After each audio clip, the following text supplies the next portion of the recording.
চেত লেখা কে দেয়? ভোরতে ডাকতে দেয়। হ্যাঁ ভোরতে চেত, কালকে রাত থেকে তো ইসে হচ্ছে, বৃষ্টি হচ্ছে। ছিল ভয় লাগেনি?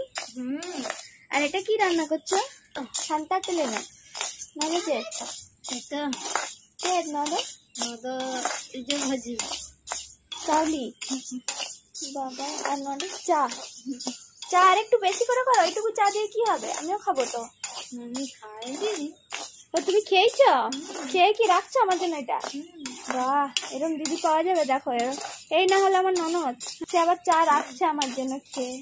বৃষ্টি হয়েছে, এত ঠান্ডা, ঠান্ডার চোটে এখন আমরা দাঁড়িয়ে রয়েছি, দেখতেই পাচ্ছ, চাদর গায়ে নিয়ে। আর পুরো এপাশে পুরো কাদো একেবারে। আর সিনু তুই পড়বি কিন্তু, ও যাবে টিউশন, এখন স্কুল যায়নি, কিন্তু এখন টিউশনে ছুটি করা চলবে না এখন, যেহেতু বৃষ্টি বন্ধ থেমেছে।